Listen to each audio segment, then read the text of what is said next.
Hey there, how's it going? What is up, everybody? Irish Orangutan is back to pass along the knowledge to make the most of your Madden team. Looking here on the offense, we have Joe Thomas, Hannah, Bruce Matthews, Conklin, and Zimmerman across the line. As you can see on the right side, I do have two out of position players. The Matthews, obviously with a high awareness, does boost one of them, but sadly it does not boost two. Them both being closer to 90 overall players, with Zimmerman, if he was in position, being the 90 overall. Does allow him to play out of position pretty well, but I really would prefer to get a right guard that does have speed at some point in time. Really, with these players, I probably upgraded them too early, especially with probably the resources that I have. I'll go with it that way.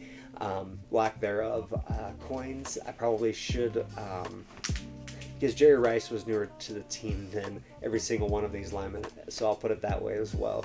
So with this scheme that I have been trying to run a lot more with the Ravens, it has been hugely beneficial, especially looking across exactly what I do have on each of them.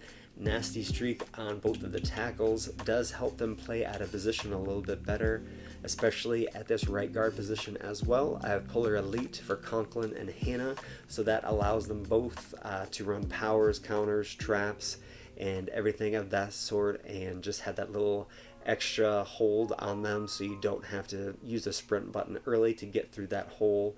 You are able to just run through it and not really have anything to worry about, and it probably is very frustrating to the people that I have ran across that don't have a lot of inside stuff. So, I mean, that doesn't necessarily help with any of those in particular, but for some reason up the middle it just seems to give those players that little boost as well, but they really just can't get off those nearly as easily. And with this center, I do have post up, or player I do have post up on at this point in time.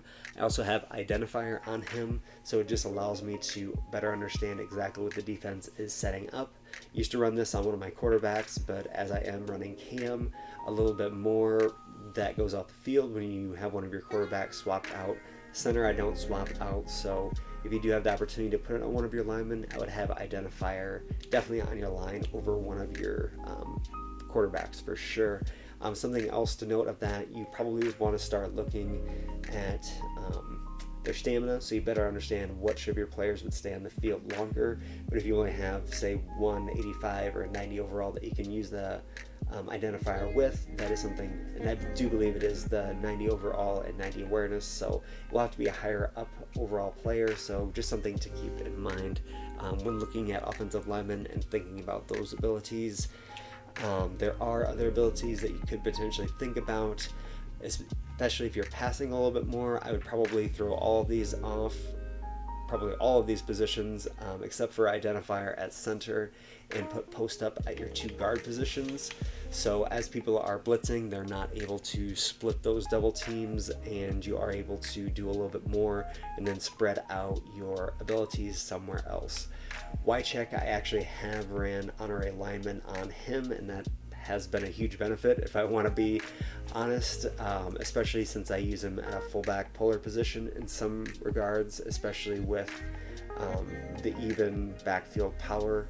It works really, really well with him and Zonka in the backfield.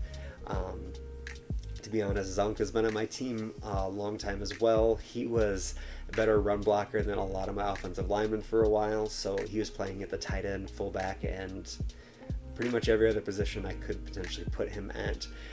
I do like to run George Kittle actually on some of those fullback dives instead of Zonka, but that is a little bit of a tell. If you have been playing your fullback the entire game and then you pull in one of them, you're probably going to run that particular person. But Kittle is able to run block as well, so if you do want to just run a power or a dive off of that, he is very capable of doing something along those lines. So again, this particular alignment will probably help you more if you are a runner, but I will definitely go into some of the things that you could potentially tweak to make this much more of a passing team as well. If I pass the ball a little bit more, I would be running Kittle a little bit higher up. With house rules, I've been playing with Wycheck a little bit more and what he could potentially do. and it's a lot more than what I thought he could potentially do, to be honest. He's not a terrible route runner. He's one of the best run blockers in the game. At 88, have the boosted to 89 with the power of not necessarily the theme team. Have a couple, well, one extra speed because of the theme team, so that's something to keep in mind. He will be 82 if you just pick him up stock, so that is something that would definitely work him down to tight end 2 position. But if you don't have him, running streaks is not a good idea, but pretty much everything else is. He will just eventually cross into space, and he'll do it a little bit slower than everyone else, so he could be your last option, and he'll be just getting to where, say, a Jerry Rice, or we'll go with a better example of a Darren Waller, would be getting over time. He'll be getting there a little bit slower and actually may be able to get not necessarily the separation, but find his place in the zone that you'll probably want to find. And that's something that he will struggle with, is trying to break away on corner routes, in man coverage, and things like that. Faster plays will be able to keep up with him, so just don't have him as your first target, and he will be perfect for your offense.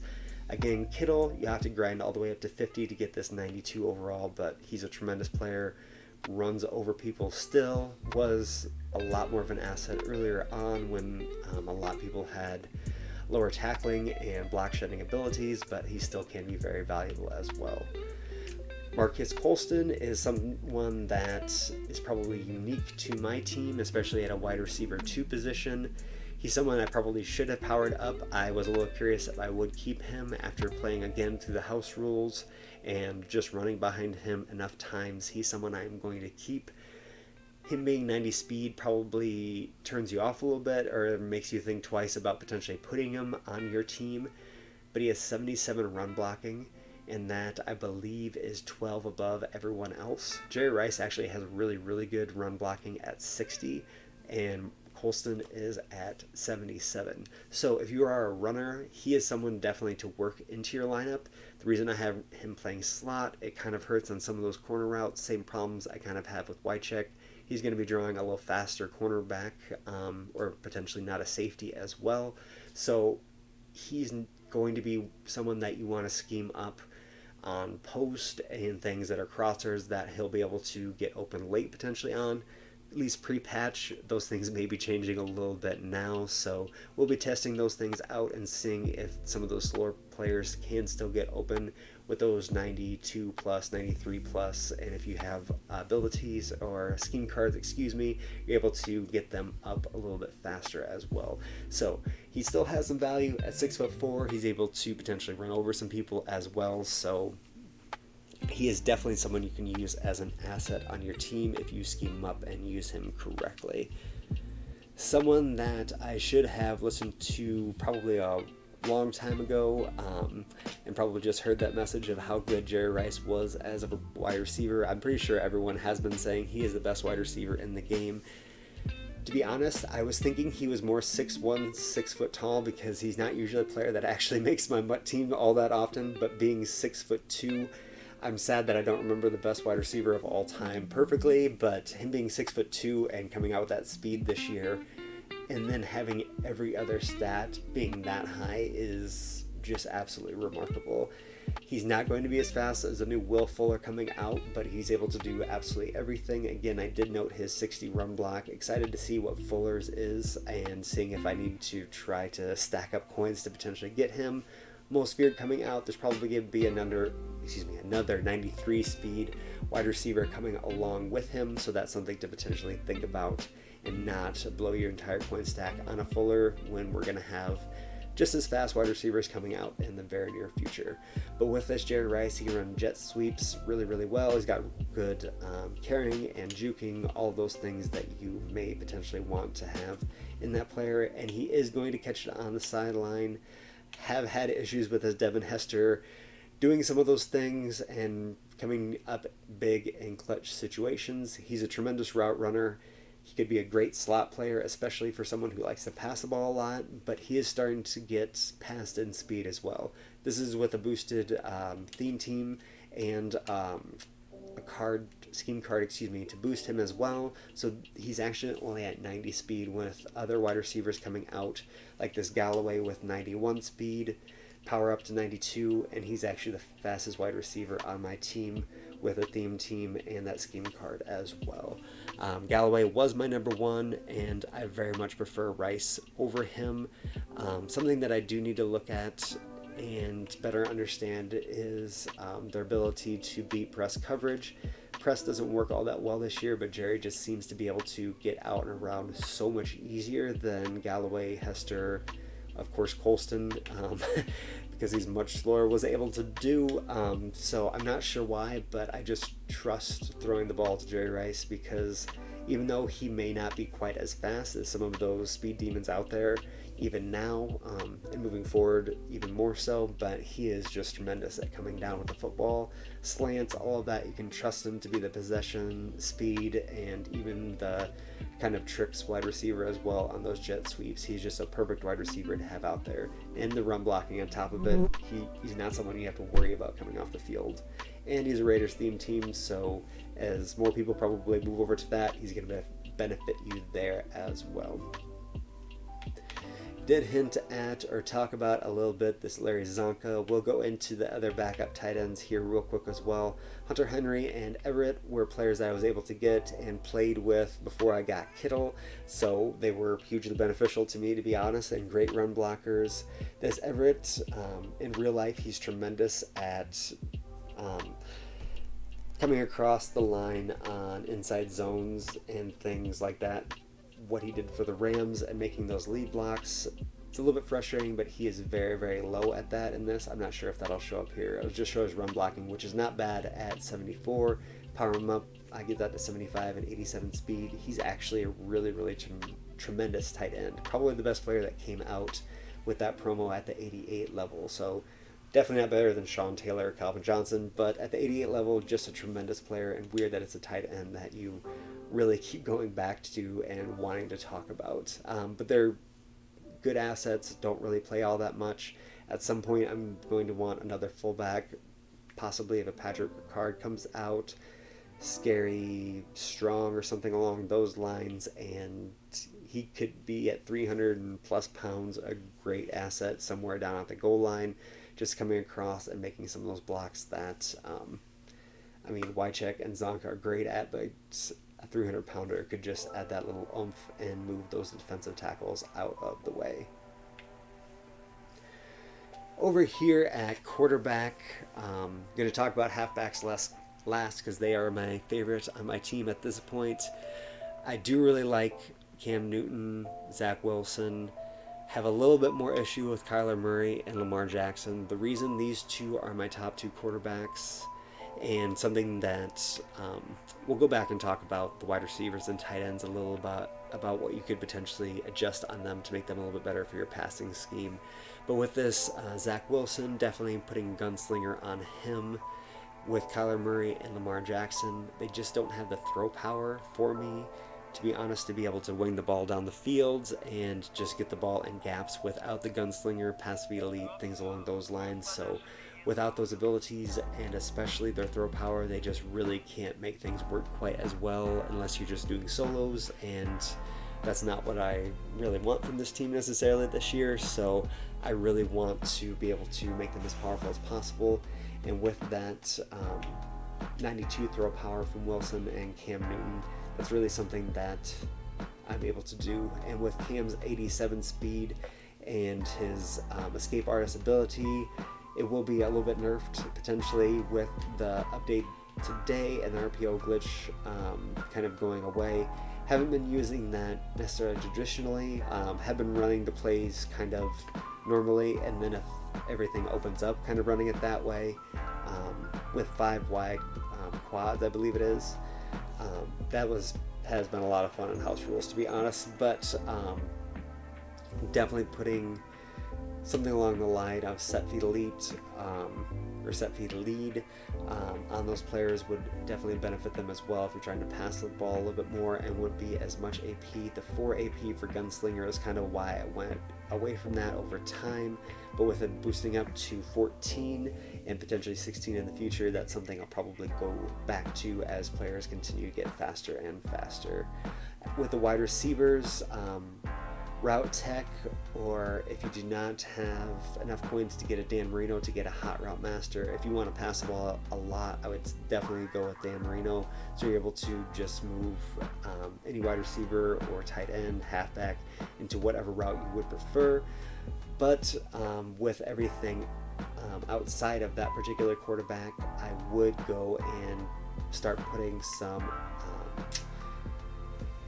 slot type things on this backfield master, tight end apprentice, slot apprentice. Outside apprentice isn't quite, I like it, but it isn't quite the best for everyone else. It just gives you that extra boost at those particular positions. The only thing is people can start to key in on those, so I just do my best to find stock plays that work well and then add a slant, drag, or whatever on top of that, so you don't have to add the crosser or whatever you need to with those particular positions. And with running the ball and then having pass kind of as the second option, that's been able to work really, really well out of the Ravens playbook. But with the halfbacks, I did talk about backfield master, do have that on Deuce Staley. Hugely helpful for Texas route, and if you're able to add that into all the other crossers that you do have into the game, that can be something that you just want to go and add. I think it's only 1 AP for Deuce and C running back, or he is receiving back archetype, so he does get that very inexpensively. Have not quick sold Elliott yet. Looking a little bit further down the bench, Derrick Henry and Antonio Gibson. Antonio Gibson I did love running with, and to be honest, he comes in the game every once in a while. I'm probably going to start giving him the reps over Elliott, because usually when one of those two come in the game, I don't necessarily give them the ball anyway. They just are then used as a decoy sort of route, so hopefully you don't play me in the near future, so you do know that. Did try to sell this card, but didn't quite go, but they just keep it around and try to find his power up as well. But Derrick Henry, best power back, but still really, really hard to maneuver at some points in time, so you just have to run him significantly different, and it is really, really nice to have that thunder and lightning type backfield. Yeah, we'll go and look at the abilities to make sure I don't say any more incorrectly. Looking over here, Bulldozer is what I have on Derrick Henry. Did go over Polar Elites for both guards. This is the only one that I necessarily need. As I have excess training, usually I do put them into superstar abilities, so just something to think about. You only lose 10%, you regain 90% of your training if you do put those on and off, so just something to think about with those. That's why you see the blank spot with Deuce Staley. Have taken that off to test out a few different things on defense that I'm probably going to be taking off, to be honest. Philip Buchanan had one nice play with Pick Artist, but just doesn't seem to be working out the way that I need it to for me. But yeah, Truz, that can be hugely helpful, and with them changing how, oh my goodness, the different abilities work for quarterbacks with different Deadeyes, there we go, found the word eventually, that they're actually going to start working the way that they need to, then Truz may not activate in some regards when it wasn't necessarily active either. It just worked as an actual ability instead of a superstar ability, but I assume that's probably going to be going away. But as we discussed earlier on in stream, it really may not necessarily work in that regard, with some things changing as well. So with that, that's really what we do have on offense. Of course, Vic would be potentially an asset. I do really love having right-handed quarterbacks running to the left and being able to roll to the right, but having the asset of a left-handed quarterback may be something to look into, and then being able to roll to the left. We'll be going over the defense, probably going to be making at least 1 or 2 upgrades here before next week, but just wanted to give you a brief glimpse of that as well. To be honest, that's what's winning me a lot more games than the offense, but have figured out exactly how to make this offense work for me. I'm excited to potentially talk about exactly how we're using this in the Ravens scheme, but that'll be coming in the future. Thank you all very much.